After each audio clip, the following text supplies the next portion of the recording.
Welcome back. I'm glad you clicked on the video. We're going to be talking today a little bit about the Chosen One, not just the Chosen One from Harry Potter. We're going to be using Harry Potter as sort of the template to be talking about this story idea, but the Chosen One as a whole, as a story trope, as a way to carry your characters through the world and have them interact with each other, have them interact with the villains, the heroes, everything. We're going to be exploring the idea of how Harry Potter is actually, in my opinion, a good example of a good Chosen One story. I watch a lot of videos about stories and about writing, and you hear a lot about the Chosen One trope. And often in a negative sense, they refer to Harry Potter. But I want to go through here and kind of explain why, number one, Harry Potter is used as the number one Chosen One archetype, but also why it's a good Chosen One story. I'm going to try to do this as quick as possible. We're going to be doing a brief overview of the prophecy itself, because every Chosen One story usually starts with some sort of prophecy, whether it just be by oral tradition or whether it be a recorded prophecy or something that somebody's written down. So real quick, we're going to get into the prophecy a little bit, try to do this kind of quickly. So first, we have a little bit of backstory. They don't explain this in the books. Dumbledore meets with Sybil Trelawney. You can see Sybil in this picture in the ball. This is from the movies. She's looking for a teaching position. Dumbledore isn't sure. He's only interviewing her because of her connection with an ancestor of hers who was a great seer, had a lot of accurate prophecies and whatnot. And towards the end of their interview, Dumbledore is, he's leaning in a different direction. He's not going to go with Trelawney.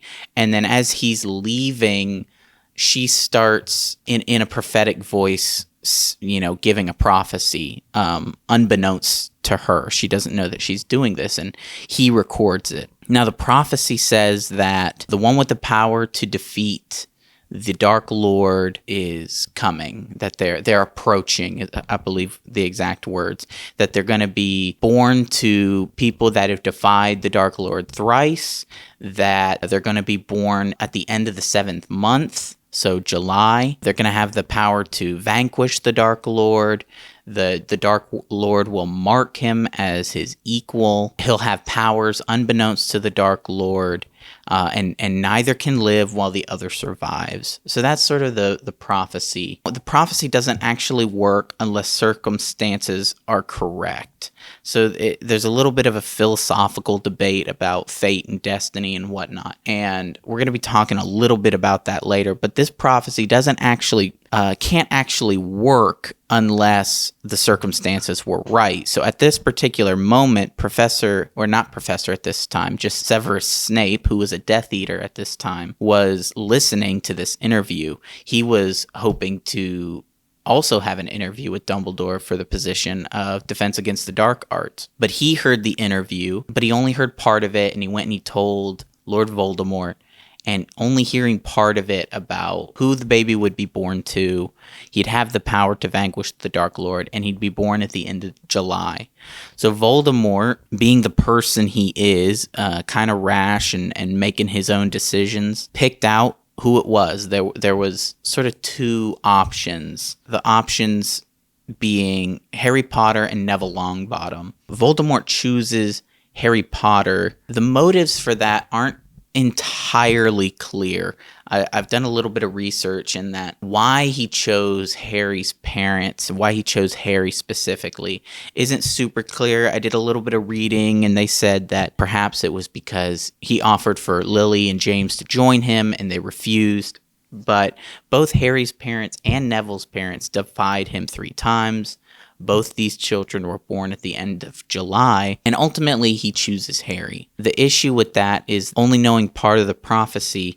He fulfilled the prophecy by marking his enemy, and he marks Harry here in this photo. He's got the little scar on his head where Voldemort tried to kill him. He marks his enemy as his equal. Unbeknownst to Voldemort, gives him the power to destroy himself, not just here, but later on in the story. It's going to be fulfilled, but the person fulfilling it doesn't necessarily when you don't have all the information, you don't know how it works. So here I've got a picture. Here's Harry and Neville.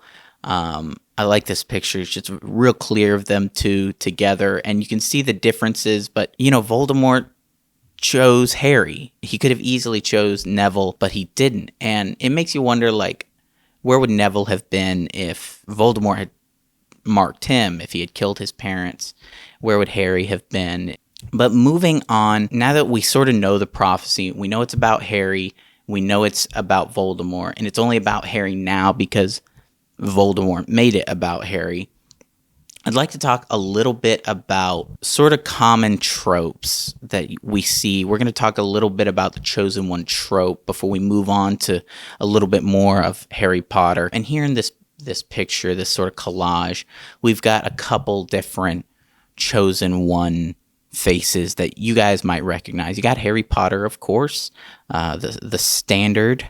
You've got Luke Skywalker. You've got Aragorn and Paul Atreides. The reason I chose Luke over Anakin is because ultimately it's Luke's decision to defy the Emperor that leads to them being destroyed. While Anakin was thought to be the Chosen One, and there's debate, we can debate about it, but I chose Luke because that was sort of the original Chosen One for the story. Aragorn represents sort of a different Chosen One theme, and that's the Return of the King. It's in the title of one of the movies and one of the books. The Return of the King trope is often a Chosen One story in that the king is lost, the heir of the king is lost, he's going to come back, he's going to destroy the bad guy, or he's going to reclaim his kingdom.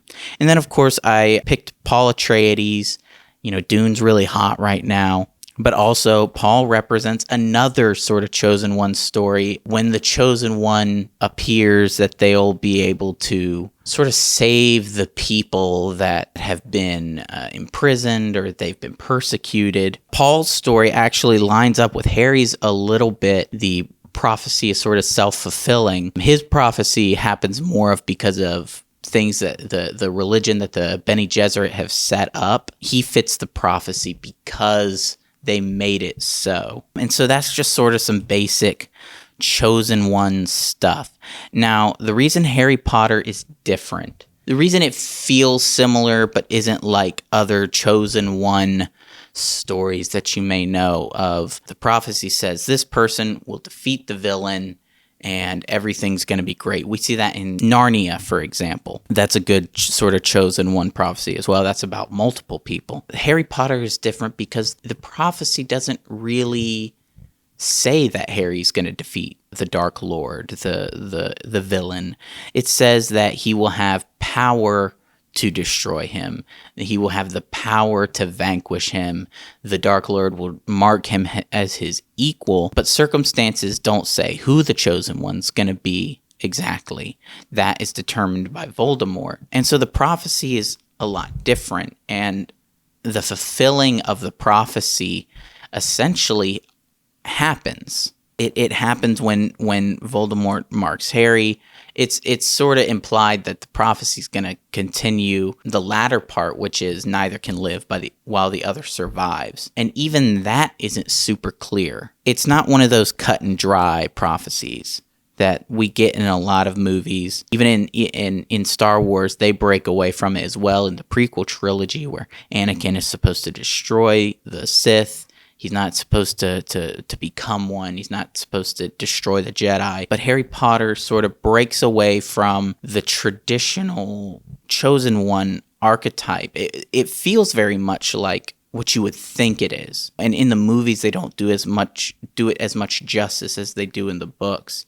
But it feels like your traditional Chosen One story. So we're going to talk just briefly about Harry's childhood, growing up with the Dursleys, and I have in this photo just a nice picture, just I think a really great picture of them all together. Growing up with the Dursleys and being safe for the first 10, 11 years of his life changes who Harry is, changes who he's going to be. He doesn't get to grow up in the wizard world, sort of has to learn to be under the radar, pass without being seen, get used to abuse, essentially, and being ignored, being pushed aside for somebody else, somebody that the parents see as better, and that's Dudley. Little side note here, this doesn't pertain to much, but I learned recently, since I've been reading the books, that there's a very heartfelt moment that they don't show in the movies between Harry and Dudley, where they're separating, they're going different paths. The Dursleys have to go into hiding, Harry has to go with the Weasleys and eventually defeat Voldemort, and Dudley, he's confused. He's like, Harry's not coming with us? He's not coming with us? Where's he going to go? Their dad says, who cares? Who cares where he's going to go? It doesn't matter. And Dudley says something like, it matters to me. And I don't know. It was a great moment in the book that I think would have been really, really nice on screen that we didn't get to see. But moving on further into his, transition into school, his circumstances continue to change. Now everybody knows who he is. Everybody knows that he's the boy who lived.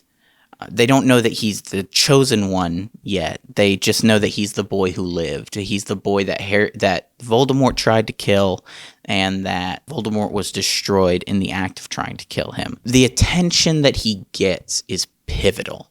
It's really important. If Harry had grown up in the wizarding community, Dumbledore predicts that he wouldn't have been the same kind of person. For good or ill, Dumbledore went with the safest route, and that was for him to be with his family, where he had an added layer of protection, being with a blood relative, but also to keep him away from the constant attention that he would get his entire young life in his formative years. But the attention he gets from Hogwarts is varying. It's stressful. Harry has to deal with it every year, and it switches between everybody likes Harry, everybody doesn't like Harry. He's always sort of the center of positive or negative attention. How Harry deals with it compounds a little bit of what we're going to add later into his motivation. He didn't want this. He's never wanted this attention. It's a stark contrast going from a place where he had no attention to a place where he has all the attention. All the eyes are on him constantly, scrutinizing every little move he makes. It changes him and rounds him out as a character. He gets very angry at points. He gets very emotional. But all of this is super pivotal to who he's going to become. By the time he actually learns the prophecy, and Dumbledore sort of explains everything about it and explains that he's not going to be able to survive while Voldemort lives, and vice versa. Harry's sort of already established who he is, what his motivations are. Now, what that means for the characters, all characters moving forward. The fact that the prophecy isn't a super concrete thing, that it's not written in stone, what's going to happen. Harry could have become evil. He could have died. Voldemort may have never come back. He may have never, gained all his strength and just remained in limbo for the rest of however long he would live. But that's also important for your side characters, Hermione and Ron, or supporting characters rather, Dumbledore, the entire Order of the Phoenix. There's still a driving force for them to fight. A lot of times, prophecy stories and chosen one stories give you this idea that there's no reason for the villains to try to kill the chosen one. There's no reason for the heroes who aren't the chosen one to fight back, because there's a prophecy. It says what's going to happen. But it's really important, the decisions that Harry makes and who he is and his motivations and the kind of person he grew into. After losing Sirius and after losing Dumbledore eventually, he's been struggling with the idea that he's going to have to die, or Voldemort is going to have to die.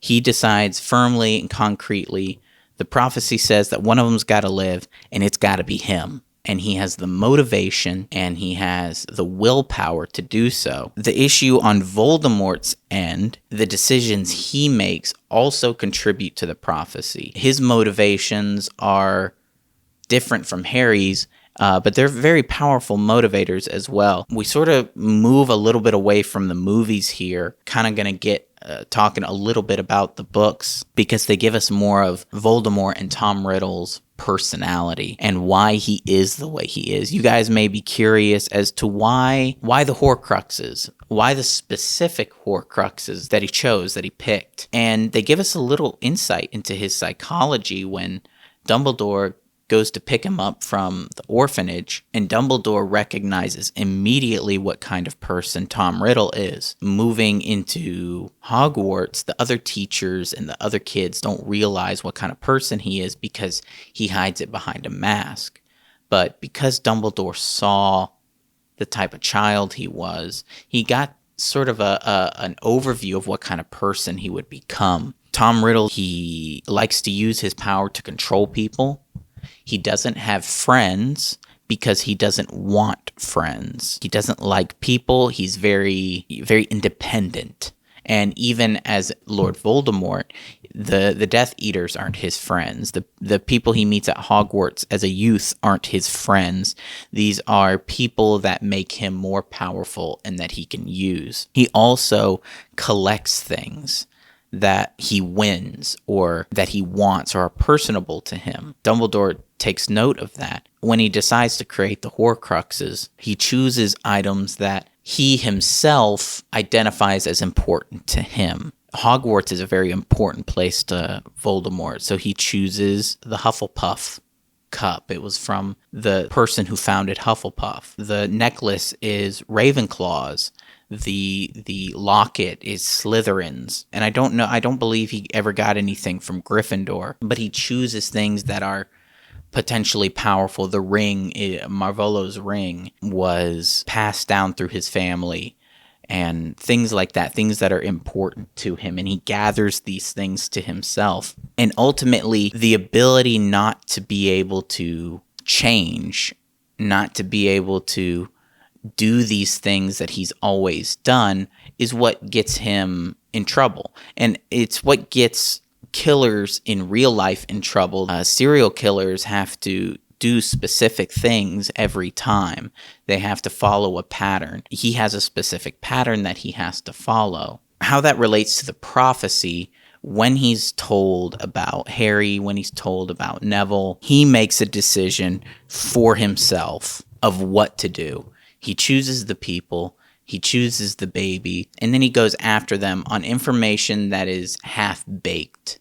But because he is who he is, and because he can't change and he won't change, is the reason that he ultimately fails. Sort of wrapping up this idea of the Chosen One story, I just want to talk a little bit about, we've talked about it in the past, is motivations. Motivations drive a character to do what they're going to do. In Harry Potter, motivations of the characters oftentimes subvert the prophecy. Things that Harry does don't line up with what he's planning on doing or what he's supposed to do. If he plans on running away, that doesn't add anything to the prophecy because the prophecy says that neither one can live while the other survives. So that means that he can't truly live. He can't truly have a life. All his life, essentially, he's just been surviving. He survived at the Dursleys because of the familial protection. He survived in Hogwarts, barely, from year to year. And Voldemort's sort of done the same thing. He's gained power and then eventually loses all his power and continues just that grind of trying to survive. What these characters do is going to decide what happens with the prophecy. Because like I said earlier, the prophecy doesn't say who's going to win. It just says essentially that they're equal. But the important part about these motivations is that Voldemort chooses his enemy. His motivations, the kind of person he is, he chooses, sort of unknowingly, his enemy. He creates circumstances that could lead to his downfall. I picked this picture because it's very sweet and it's sort of nostalgic. It really shows the relationship that Dumbledore and Harry have going back to the beginning. Voldemort chose his enemy, but Dumbledore created the circumstances for Harry to have the right motivations. If he didn't, Harry would have had the wrong motivations. Depending on what happens, how he grew up, they could be very selfish motivations. They could be very surface level motivations that wouldn't get him very far. But ultimately, Dumbledore puts him in an environment where he's safe. Then he puts him in an environment where he can create solid friendships, solid motivation, love for others, hardship, and he can know, he tells him that help will always be given at Hogwarts to those who ask for it, and then later revises it to those who deserve it. And so he creates the kind of atmosphere where Harry can become the person who would deserve help, who would deserve the people around him, and not be somebody that's surface level, somebody who's shallow, who doesn't know what they want and doesn't have the right drive. That's what defeats Voldemort. And that's why I feel like Harry Potter is a unique chosen one story in that, number one, the prophecy doesn't tell you who's going to win. But number two, motivation of characters drives what's going to happen. It drives, ultimately, it sort of subverts the prophecy and tells us that it doesn't really matter what the prophecy said. The person who's going to win is the person who has the strongest motivations. And Dumbledore says that love is the strongest magic. It's the strongest force in the universe. That's a good lesson. That's a good motivation, I think, to have. But that's sort of what I wanted to talk to you guys about today. That's what I wanted to get into. A lot of these, things that I say, some of them are just my opinions, and I'd like to hear yours. I'd love to hear your opinions. I'd love for you guys to check out the other videos in this series. Tell me what you think. Tell me if you think there's a better Chosen One story.